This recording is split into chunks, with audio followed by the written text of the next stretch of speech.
তাহলে আজ আমরা শিখব second class simple, compound, complex. এইগুলো কীভাবে আইডেন্টিফাই করতে হয় আমরা সেটা শিখে গেছি। এরপর আমরা শিখব কীভাবে ট্রান্সফার করতে হয়। কেমন? চলো লেট আস স্টার্ট। আমি কটা বাক্য তুমি দেখো। The father was resting in the drawing room. The father was resting in the drawing room.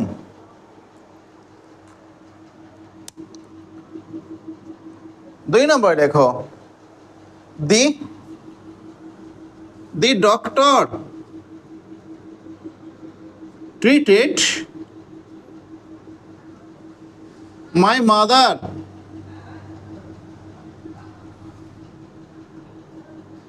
for her illness.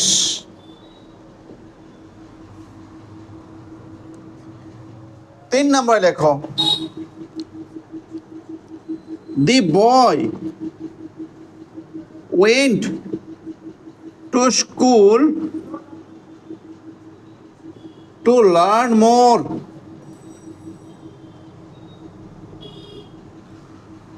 The boy went to school to learn more. এই যে আমি তিনটে বাক্য লিখলাম, এই তিনটে বাক্যকে তুমি করতে হবে কমপ্লেক্স সেন্টেন্স। এই তিনটে বাক্য তুমি করবে।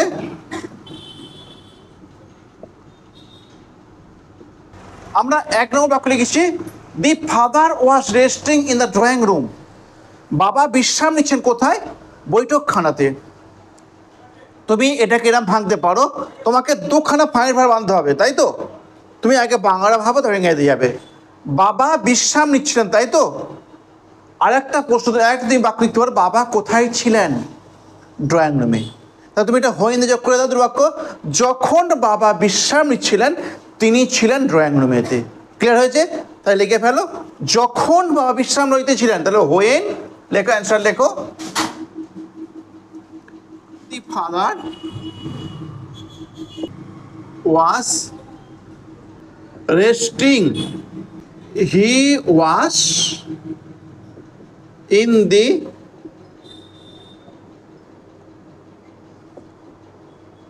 drawing room. দেখো, যখন বাবা ছিলেন, যখন বাবা বিশ্রাম লইতেছিলেন তিনি ছিলেন ড্রয়িং রুমেতে। এই বাক্যটা আপনার কমপ্লেক্স হলো। তুমি দেখো, এই যে ওয়াজ আর এই দেখো ওয়াজ, দুখানা ফাইন্ড ভার্ব আছে, তাহলে এটা কমপ্লেক্স সেন্টেন্স। ক্লিয়ার? তুমি এটাকেই ভাবো, the doctor treated my mother. The doctor treated my mother. ডাক্তারটা চিকিৎসা করলেন আমার মাকে, ফর হার ইলনেস, তার অসুস্থতার জন্য। ডাক্তারটা চিকিৎসা করলেন আমার মাকে তার অসুস্থতার জন্য, তাই তো? তাহলে এটা আমি ভাবো, ডাক্তারটা চিকিৎসা করলেন আমার মাকে যখন তিনি ছিলেন অসুস্থ, বা যিনি ছিলেন অসুস্থ। কেমন? তুমি অ্যাডভার্ব ক্লজে করলেও হবে, রিলেটিভ ক্লজে করলেও হবে, তুমি যে কোনো ক্লজ করে দাও, কটা হবে। তাহলে বলো, কি বলে বলো, আর বলো। তাহলে the doctor treated my mother when she was ill. এটা অন্যভাবেও হবে, বুঝলে? বলতে পারছি তো?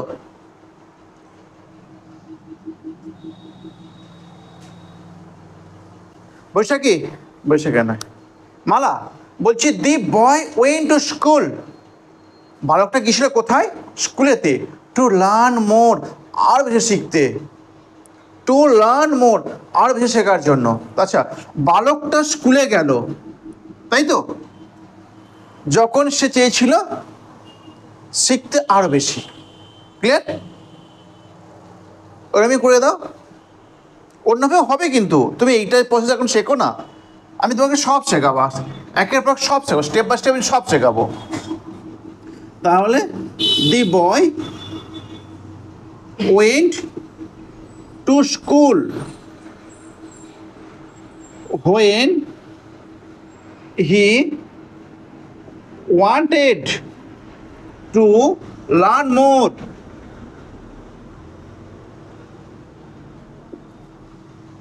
ক্লিয়ার হয়েছে? দেখো সব কটায় তুমি তিনটেই হোয়েন দে করলে, তাই তো? তা তুমি হোয়েন দে যোগ করছো অ্যাডভার্ব ক্লজ ইউজ করে, এটা হচ্ছে adverb clause. Adverb clause use করে তুমি হোয়েন দে যোগ করে করলে তিনটেই। ক্লিয়ার? নেক্সট, এই তিনটে ক্লিয়ার তো? এখান থেকে কোনো কোশ্চেন আছে? কোশ্চেনটা তুমি জিজ্ঞাসা করে নাও। The shopkeeper close the shop for rough weather.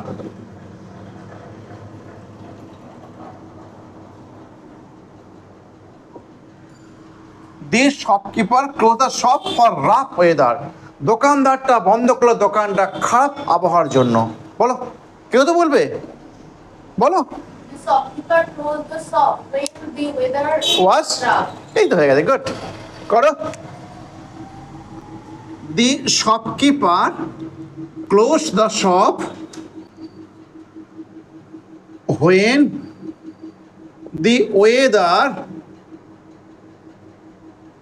the weather was rough. Clear হয়েছে? The boy was crying. The boy was crying for his, দেখো, the boy was crying for his high temperature. বলো, একই হবে, বলো। অন্য কেউ তো বলবে, এই জয়ন্তী বলো না। দেখো না, বালকটা কাঁদছে কেন? ফর হিজ হাই টেম্পারেচার, তার জ্বরের জন্য, জ্বর হয়েছে, উচ্চ জ্বর, বুঝলে? বলো, the boy was crying when he had high fever. লেখো, হবে তো, লেখো। The boy was crying when he was suffering in high fever. Suffering এর পর প্রিপোজিশন ইন বসে না, ফ্রম বসে। হ্যাঁ, হবে তো। তুমি এটা অ্যাজ দিয়েও তো করতে পারো। দি বয় ওয়াজ ক্রাইং এস, মানে যেহেতু as he had high fever. আবার তোর মাথায় একটু রেখে দেবে, যেটাই অ্যাশ দিয়ে হবে সেটাই বিকজ দিয়ে হবে। তাহলে when the boy had high fever, high temperature, he was crying, তাই তো? কিছু বুঝতে পারলে যেটা? দেখো একটু চেঞ্জ করি, দেখো, when the boy had high fever, এই হিজ বলতে দি বয় তো, যখন বালকটা ছিল উচ্চ জ্বর, বেশি জ্বর ছিল, হি ওয়াজ ক্রাইং, সে কাঁদতেছিল। ক্লিয়ার হয়েছে? যদি বিকজ তুমি করতে চাও, the boy was crying because he had high temperature, because মানে কারণ। কেমন? তারপর আবার এমন করা যায়, হুদেও তো করা যায়, the boy who had high temperature comma was crying. লিখবে না? লিখেই নাও। ক্লিয়ার হয়েছে? বালকটা যার ছিল উচ্চ জ্বর, কাঁদিতেছিল। ক্লিয়ার হয়েছে? তাহলে এগুলো তুমি সব কিছু কমপ্লেক্স করছো, কিন্তু আমাদের আজকে ক্লাসটা মেনলি হয়ে গেল সিম্পল টু কমপ্লেক্স। ক্লিয়ার? আবার লেখো একটা, the pea is too hot to drink. ভালকের বাংলাটা বোঝো। The tea is too hot to drink, চাটা এত বেশি গরম যে একজন এটা পান করতে পারে না। কেমন?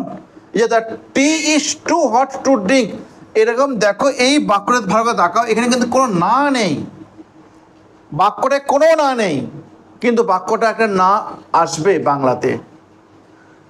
দি tea is too hot to drink, চাটা হয় এত বেশি গরম যেটা পান করা যায় না, চাটা হয় এত বেশি গরম যেটা পান করা যায় না, এটার বাংলা এটাই। বুঝতে পারলে? তাহলে এরকম লিখবে, ভেঙে নাম লিখবে, the tea is so hot that one can not drink it. চাটা এত বেশি গরম যে একজন পান করতে পারে না, এটা ক্লিয়ার হয়েছে? আবার লেখো, the the boy is too tiny to reach up the branch.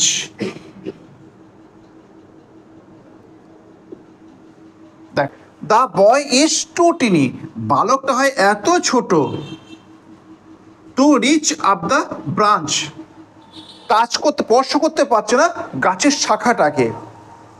বালকটা হয় এত ছোট যে স্পর্শ করতে পারছে না গাছের শাখাটাকে।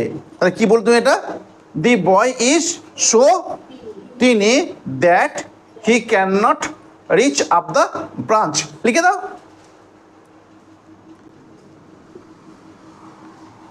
ক্লিয়ার হচ্ছে? Next, the load is too heavy. The load is too heavy to lift. বোঝাটা হয় এত ভারী যে এটা তোলা যায় না। বোঝাটা হয় এত ভারী যে তোলা যায় না। কেমন লিখবে? কেউ বলবে না? আমি বলবো। বলবে? বলো, বলো। The load is so heavy that one can't lift. হয়ে গেছে।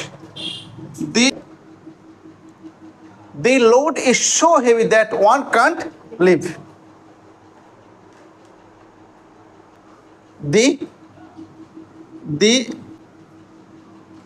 দেখো, the mother is so angry, মাটা ছিল এত বেশি ক্রুদ্ধ, that she cannot talk, তিনি কথা বলতেই পারলেন না।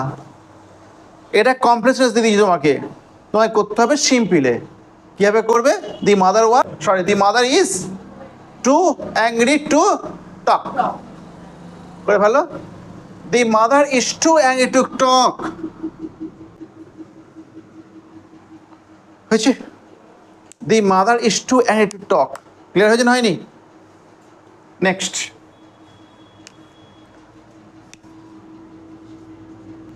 the farmer বলছে the farmer is kind hearted, চাষিটা ছিল দয়ালু, and he has saved, তিনি বাঁচিয়েছেন। কাকে বাঁচিয়েছেন? the snake, সাপটাকে। তোমার দেখো এটা কম্পাউন্ড সেন্টেন্স, তুমি দেখো, এই দেখো অ্যান্ড দিয়ে যোগ করেছি। কাকে অ্যান্ড দিয়ে যোগ করেছি? দুখানা ক্লজকে দেখো, এই একটা ক্লজ আর এই একটা ক্লজ। কেমন? দুটো ক্লজকে আমি কী দিয়ে যোগ করেছি? অ্যান্ড দিয়ে, অ্যান্ড লিঙ্কার দিয়ে। তাহলে এটা কম্পাউন্ড সেন্টেন্স, তোমায় করতে হবে সিম্পলে। তুমি সিম্পল করতে সবার আগে ভাবো এইটা কে? চাষি তো। আচ্ছা, কেমন চাষি গো? দয়ালু চাষি। তাহলে দয়ালু চাষিটা এই হিয়ের জায়গায় লিখবে, এই হিটা কিন্তু আর লিখবে না, এই হিয়ের জায়গায় লিখবে দয়ালু চাষি। বাঁচালেন কাকে? সাপটাকে। তাহলে কেমন হবে অ্যান্সারটা? বলো, কে বলতে? বলো, জোরে বলো কি লিখবে? দি কাইন্ড হার্টেড ফার্মার, যে তারপর হ্যাজ সেভড দি স্নেক। করে ফেলো। দি kind-hearted farmer has, শুধু এই হিয়ের জায়গায় লিখলাম kind-hearted farmer, এটা তো প্রোনাউন, শুধু নাউনটা লিখে দিলাম। has saved the snake। Clear হয়েছে? ইয়েস। তুমি যদি এটা কমপ্লেক্সে করো, the farmer who is kind hearted has saved the snake, হবে তো? তুমি অ্যাশ দিয়ে করলেও হবে, বিকজ দিয়ে করলেও হবে। ক্লিয়ার? তারপর আর লেখো, the teacher did not rebuke Tamal but he made a mistake।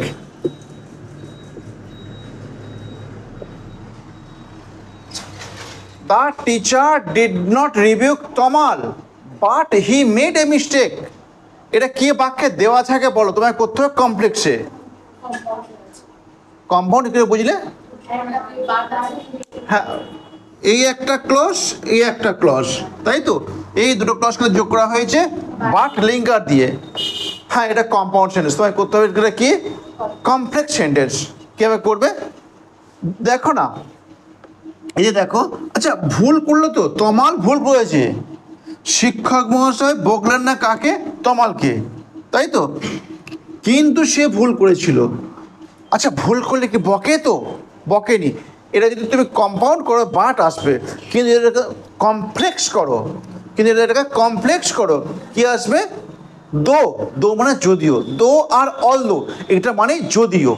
এটা দুটো বাক্যের প্রথমেই বসে, আর দুটো বাক্যের মাঝখানে একটা কমা হয়, আর কিচ্ছু উঠবে না, সব বসে যাবে।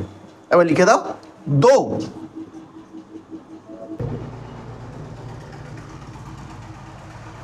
তমাল made a mistake, the teacher did not rebuke him.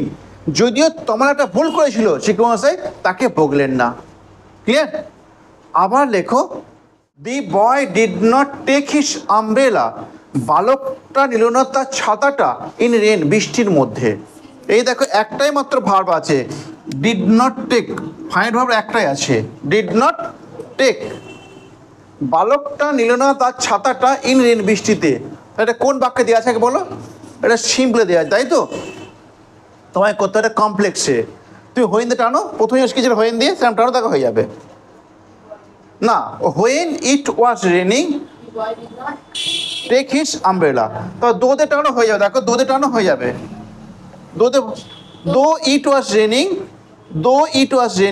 The boy did not take his umbrella. খুব ভালো, দোতে করো, দো বা অল দোতে করো। ALTHOUGH, although it was raining. এটা প্রথম বাক্য। The boy did not take his umbrella.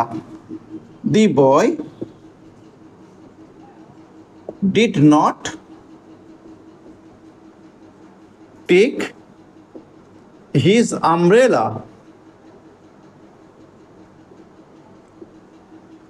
Clear হয়েছে? যদিও বৃষ্টি পড়িতেছিল, বালক নিল না তার ছাতাটা। ক্লিয়ার হয়েছে? আমি বোঝাতে পারলাম তো? ক্লিয়ার?